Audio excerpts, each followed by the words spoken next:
सुप्रभात। कक्षा दूसरी, विषय हिंदी, उपविषय पाठ 4, बुद्धिमान कौन। पुस्तक का नाम नई गुलमोहर हिंदी पाठ्य पुस्तक। व्याख्यान 4। आज इस व्याख्यान में हम पाठ 4 की दोहराई करेंगे। पहले मैं आपको पाठ को सार रूप में बताऊंगी, उसके बाद हम इसमें आए कठिन शब्द, शब्दार्थ व प्रश्नोत्तर की दोहराई करेंगे और एक गतिविधि भी करेंगे। इस पाठ में अंश नाम का बच्चा था जो अपनी कक्षा का सबसे बुद्धिमानी विद्यार्थी था। सभी उसका सम्मान करते थे। कुछ विद्यार्थी उससे ईर्ष्या करते थे। उन्हीं में से एक विद्यार्थी प्रणव था। तो प्रणव ने उठकर अध्यापक से पूछा कि अंश में ऐसी कौन सी बात है सर। क्या पूछा? सर, अंश में ऐसी कौन सी बात है जो अन्य विद्यार्थियों में नहीं है। यह सुनकर अध्यापक पहले मुस्कुराए, फिर उन्होंने श्याम पट पर एक लकीर खींचकर सभी विद्यार्थियों से कहा कि जो भी इस लकीर को बिना कहीं से मिटाए और काटे इसे छोटा कर देगा, वही सबसे बुद्धिमान होगा। पूरी कक्षा में किसी भी विद्यार्थियों को कुछ समझ नहीं आ रहा था।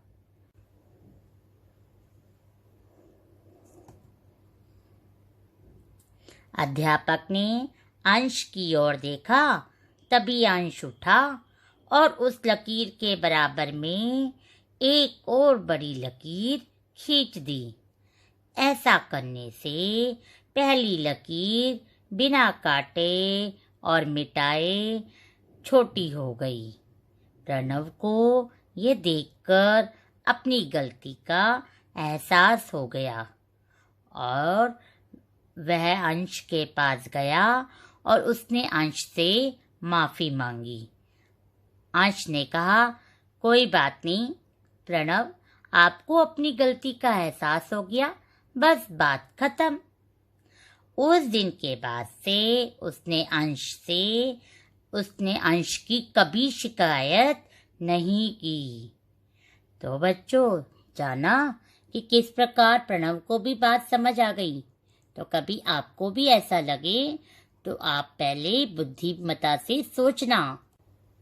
तो इस पाठ से हमने सीखा चुगली ना करना, अपनी गलती मानना, सूझबूझ का प्रयोग करना। तो आप सभी बच्चे भी आज से इसी प्रकार अपनी बुद्धिमता से काम करेंगे, ना कि एक दूसरे की बात इधर से उधर करेंगे और गलती होने पर अपनी गलती को मानेंगे भी, है ना। चलो अब इसमें आए कठिन शब्दों को जानते हैं, फिर हम शब्दार्थ और प्रश्नोत्तर की भी दोहराई करते हैं पुनः।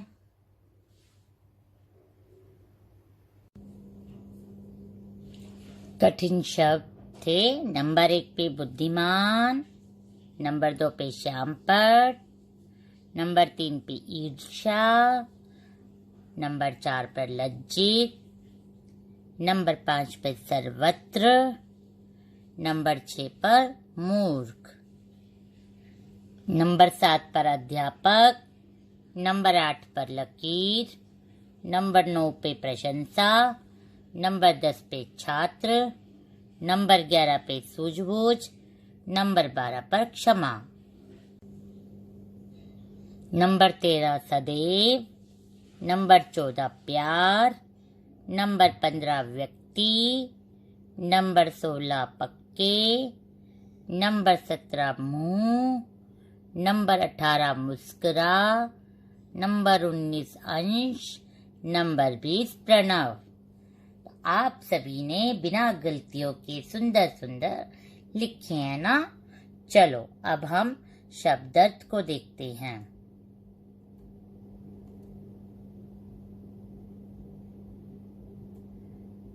शब्दार्थ में पहला शब्द था बुद्धिमान, जिसका अर्थ है होशियार। पहला शब्द था बुद्धिमान, जिसका अर्थ है होशियार। और दूसरा शब्द था ईर्ष्या। दूसरा शब्द था ईर्ष्या, जिसका अर्थ है जलन। दूसरा शब्द है ईर्ष्या, जिसका अर्थ है जलन। तीसरा शब्द है मूर्ख। तीसरा शब्द है मूर्ख, जिसका अर्थ है नासमझ। जिसका अर्थ है नासमझ। चौथा शब्द है सर्वत्र, जिसका अर्थ है सब जगह। सब जगह। पांचवा शब्द है बेहद। पांचवा शब्द है बेहद, जिसका अर्थ है बहुत। जिसका अर्थ है बहुत। छठा शब्द है सूझबूझ। छठा शब्द है सूझबूझ, जिसका अर्थ है समझदारी। जिसका अर्थ है समझदारी। सातवां शब्द है प्रशंसा। सातवां शब्द है प्रशंसा, जिसका अर्थ है बड़ाई। जिसका अर्थ है बड़ाई।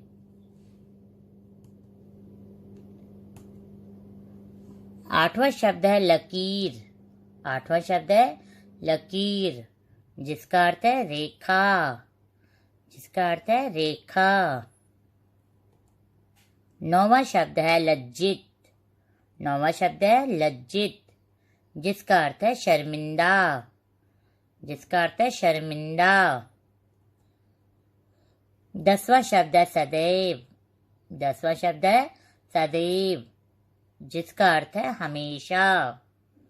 10वां शब्द है सदैव, जिसका अर्थ है हमेशा। चलो दोहराते हैं प्रश्नोत्तर। प्रश्न नंबर 1, अंश सबको प्रिय क्यों था? अंश सबको प्रिय क्यों था? तो इसका उत्तर है अंश सबको इसलिए प्रिय था क्योंकि वह सबसे बुद्धिमान था। अंश सबको इसलिए प्रिय था क्योंकि वह सबसे बुद्धिमान था। प्रश्न 2, अध्यापक ने श्याम पट पर लकीर क्यों खींची? दोबारा पढ़ रही हूँ प्रश्न। अध्यापक ने श्याम पट पर लकीर क्यों खींची? तो इसका उत्तर है अध्यापक ने बुद्धिमानी की परख करने के लिए श्याम पट पर लकीर खींची। अध्यापक ने बुद्धिमानी की परख करने के लिए श्याम पट पर लकीर खींची।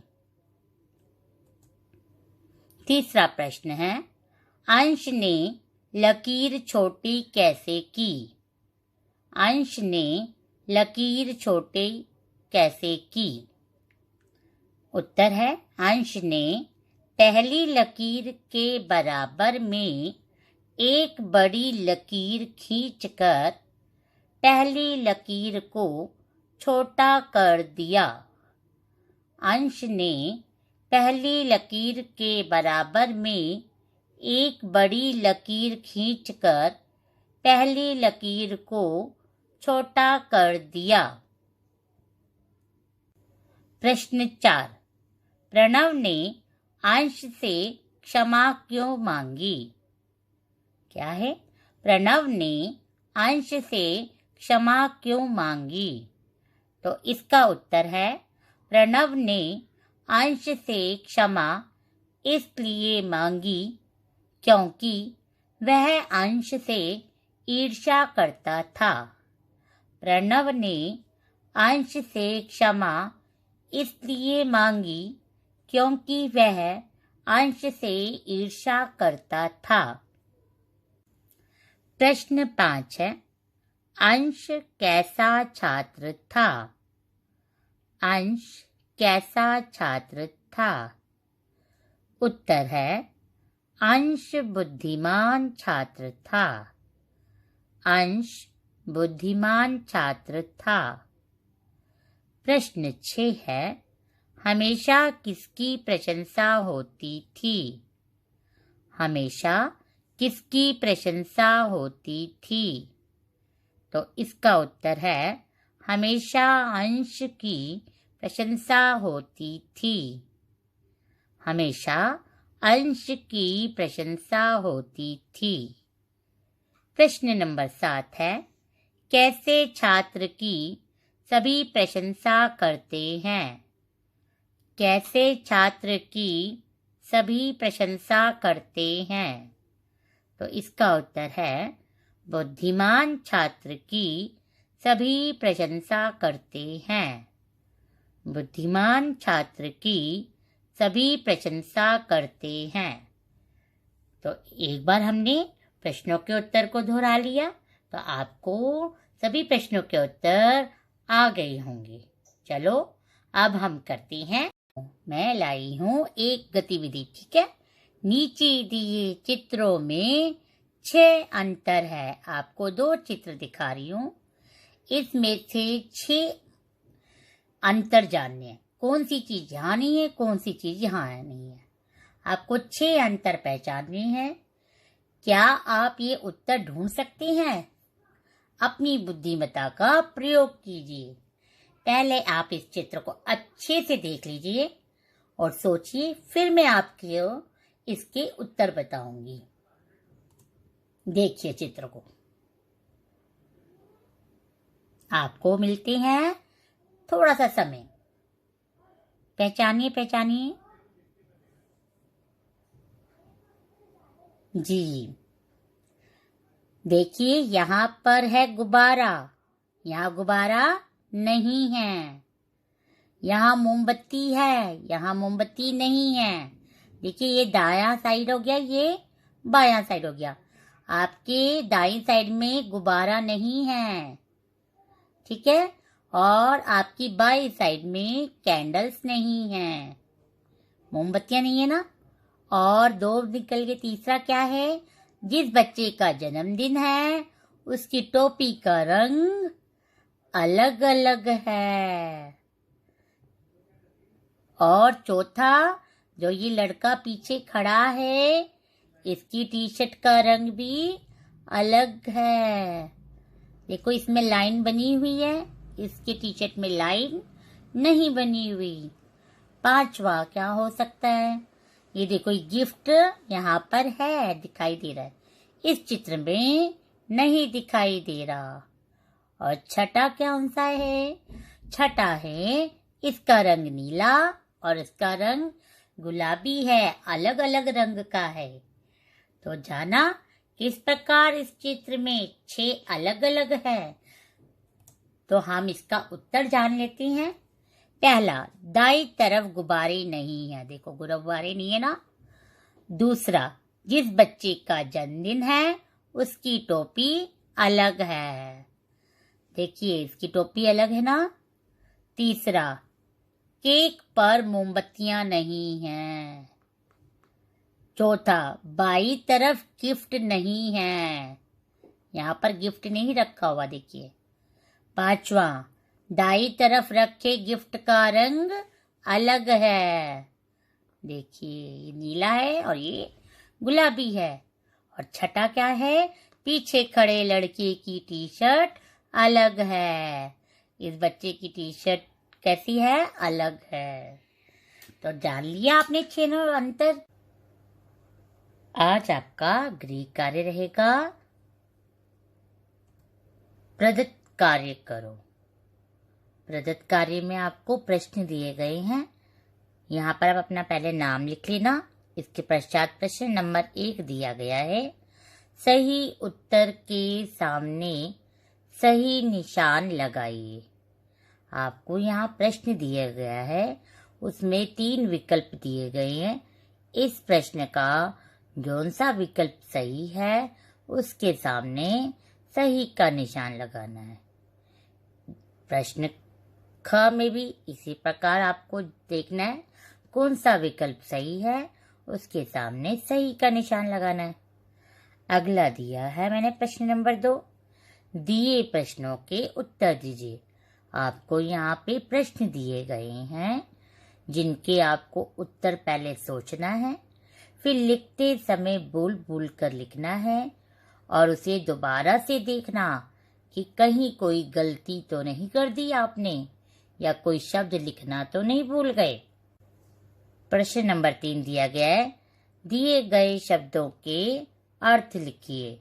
यहाँ आपको शब्द दिए गए हैं जिनके आपको अर्थ लिखने हैं।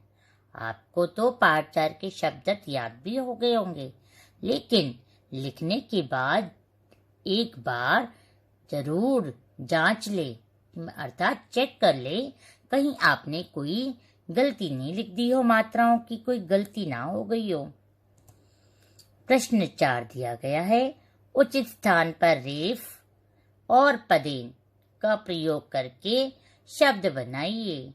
आपको यहाँ पर शब्द दिया गया है, आपको सोचना है कि कहाँ रेफ का प्रयोग होगा और कहाँ पदेन का, और आपने उसे लगाकर शब्द को लिखना है।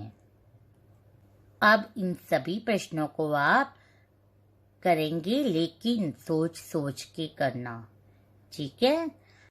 अब हम कल के गृह कार्य का हल जानते हैं। आप सभी ने अपने गृह कार्य को कर लिया होगा, तो चले देखते हैं क्या आपने अपना गृह कार्य सही से कर लिया। यदि कोई गलती हो गई होगी तो आप उसे ठीक कर लेना, ठीक है। चले, कल मैंने आपको दिया था, कल मैंने आपको प्रश्न नंबर 1 दिया था, पढ़िए समझिए और 2-2 शब्द लिखिए। तो मैंने इसे पढ़ा, कौन सी मात्रा है, ऊ की। मैंने अब समझ गई ऊ की मात्रा के मुझे यहाँ पर 2 शब्द लिखने हैं। तो आपने भी लिखा होगा, तो मैं बताती हूँ मैंने कौन कौन से 2 शब्द लिखे। मैंने पहला शब्द लिखा बुलबुल, दूसरा शब्द लिखा गुलाब। देखो दोनों में ऊ की मात्रा, छोटे ऊ की मात्रा का प्रयोग किया मैंने। यहाँ पर दिया गया बड़े ऊ की मात्रा के 2 शब्द लिखने के लिए, तो मैंने लिखा फूल और लिखा सूरज। देखा आपने, बड़े ऊ की मात्रा लगा रखी है। क्या लिखा मैंने, फूल सूरज। छोटी की मात्रा के मैंने शब्द लिखे, चिड़िया किताब, चिड़िया किताब। तो आपने भी इसी प्रकार अपने मात्राओं को ध्यान में रखते हुए शब्द लिखे होंगे। अगला मैंने दिया था बड़ी की मात्रा, फिर मैंने वहां क्या लिखा, चीता पपीता, चीता पपीता। और ओ की मात्रा का मैंने दिया था मोर बोतल, मोर बोतल। और औ की मात्रा के मैंने शब्द लिखा कौन नौकर, कौन नौकर। तो आप सभी बच्चे भी इसी प्रकार अपनी लिखा तो होगा सबने कि यही मात्रा का ही शब्द लिखा ना, इसे चेक कर लेना, ठीक है। अब प्रश्न नंबर 2 को जांचते हैं। वर्णों को अलग अलग लिखिए। मैंने आपको दिया था प्रश्न नंबर 2, वर्णों को अलग अलग लिखिए। पहला शब्द दिया था बेहद। देखो बे है तो आधा बा में ए जुड़ा हुआ था, तो आधा बा में ए जोड़ दिया तो बे बन गया। हा कैसे बना था, आधा हा में आ का जोड़ से हा बनाए, और द आधा दा में आ जोड़ के दा बनाए। तो मैंने वर्णों को अलग किस प्रकार किया, आधा ब जमा ए जमा आधा ह जमा हा आजा द जमा दा, तो बेहद। ठीक है। अब है लज्जित। लज्जित कैसे बनेगा? ल बना आधा ल और अ से, है ना, और यहाँ पे ज आधा है तो आधा जा। अब ये जा इसकी इधर आ रही है ई की मात्रा के बाद, तो आजा जा में ई जोड़ दिया। त बना आधा त में अ से ता बन गया। इस प्रकार मैंने वर्णों को अलग अलग लिख लिया और आपने भी लिख लिया होगा। अब यहाँ पर श्याम पट को देखते हैं। ये आधा शाह है, आधा शाह का आधा शाह रहेगा और या बनेगा, क्या जुड़ा हुआ या में? आ। मैंने आधा या में आ जोड़ के या कर दिया। म किससे बना? आधा म में आ स्वर जुड़कर। और प किससे बना? आधा पा में आ जुड़कर। और आधा ट का आधा ट, और ट किससे बना? आधा ट में आ जोड़कर। तो इस प्रकार बन गया श्याम पट। तो आप सभी ने भी यही लिखे होंगे, है ना। हमारे इस चैनल को सब्सक्राइब करें तथा वीडियोस को लाइक करें। धन्यवाद।